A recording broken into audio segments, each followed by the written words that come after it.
శ్రీ నితిన్ నబీన్ గారు, మిత్రుడు కేంద్ర మంత్రులు కిషన్ రెడ్డి గారు, స్థానిక ఎంపీ అయినటువంటి అక్క టిఎం డికే అన్న గారు, మరి పెద్దలు ఓబీసీ మోర్చా జాతీయ అధ్యక్షులు, రాజ్యసభ సభ్యులు అయినటువంటి ఒక మన అందరి నేత డాక్టర్ కె లక్ష్మణ్ గారు, మహారాష్ట్ర మంత్రి మన ఇన్ఛార్జ్ అయినటువంటి ఆశీష్ చల్లార్ గారు, జాతీయ స్పోక్స్ పర్సన్ అయినటువంటి ఒక జాఫర్ ఇస్లాం గారు, అదేవిధంగా సమయం తక్కువ ఉంది కాబట్టి ఎవరు పేరు తీసుకొని నేను కూడా ఎప్పుడైతే మాట్లాడను, ఎందుకంటే తరచుగా నేను వస్తుంటాను కాబట్టి మళ్ళీ మా అందరం కూడా కార్యకర్తలు కలవడానికి అవకాశాలు ఉంటాయి. కానీ ముగించే ముందు రెండు విషయాలు మాత్రం చెప్పదలుచుకున్నాను. ఈరోజు కాంగ్రెస్ ఒక అధ్యక్షుడు ప్రెస్ కాన్ఫరెన్స్ పెట్టి భారతీయ జనతా పార్టీ మతం ఆధారంగా మతాన్ని వాడుకుంటున్నారని చెప్తా ఉన్నారు. బయటలో మత ప్రచారం చేస్తున్నారు, మతం మీద ప్రచారం చేసి చెప్తా ఉన్నారు. నేను కాంగ్రెస్ పార్టీ యొక్క అధ్యక్షుడు అడుగుతా ఉన్నాను, మీ ముఖ్యమంత్రినే ఈరోజు మా రాష్ట్రంలో తెలంగాణలో మత రాజకీయాలు చేస్తుంది మీ ముఖ్యమంత్రి.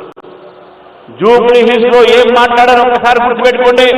Congress is Muslim, Muslim is Congress అన్న మాట ఎవరు మీ ముఖ్యమంత్రి కాదా అని అడుగుతా ఉన్నాను. ఈరోజు మన రాష్ట్రంలో అనేక దేవాలయాలను కూలగొడితే ఈ కాంగ్రెస్ పార్టీ మాట్లాడకుండా విచ్చలవిడిగా వారిని వదిలేస్తే భారతీయ జనతా పార్టీ మాట్లాడితే మతోన్వాదులు మేమవుతామా, లేకుంటే పని చేసినటువంటి ఒక వ్యక్తులకు ఆశ్రయ ఇచ్చేటటువంటి మీరు మతోన్వాదులు అవుతారని చెప్తే అడుగుతా ఉన్నాను.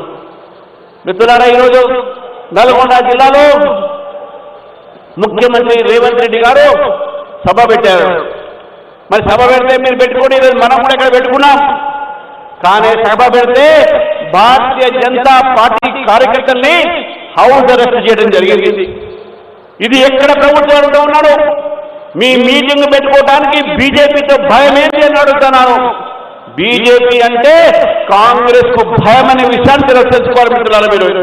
అందుకే బీజేపీని అణచివేసే ప్రయత్నం చేస్తా ఉన్నారు. వీళ్ళకు రాజకీయ దురహంకారం పెరిగింది. నిన్న అన్నాడు 90% మున్సిపాలిటీలు మేము గెలుస్తామని. ఇదే రాజకీయ దురహంకారం బీఆర్ఎస్ పార్టీని మళ్ళీ ఫామ్ హౌస్ పంపించింది. ఆ రోజు బీఆర్ఎస్ నేతలు ఇట్లా అన్నారు, కారు 16 మా సారు అన్నారు. ఆ 16 ఎక్కడ పోయినాయి? 8 బీజేపీ గెలిచింది, 8 కాంగ్రెస్ గెలిచింది, 1 బస్సెస్ గెలిచింది. మీకు వచ్చింది గుండు 0 కదా బీఆర్ఎస్ అడుగుతా ఉన్నారు. 2 ఎమ్మెల్సీలు, టీచర్స్ ఎమ్మెల్సీ, గ్రాడ్యుయేట్ ఎమ్మెల్సీ తెలంగాణలో జరిగితే బీజేపీ గెలిచింది. బీఆర్ఎస్ కు క్యాండిడేట్ లేరు, కాంగ్రెస్ పార్టీ చిత్తుగా ఓడించింది మన క్యాండిడేట్ అనే విషయాన్ని కూడా మనం గుర్తుపెట్టుకోవాలి మిత్రులారా. ఈ రోజు మనం చూస్తా ఉన్నాం, మనం జరిగినటువంటి ఒక ఏవైతే గ్రామ పంచాయతీ ఎన్నికల్లో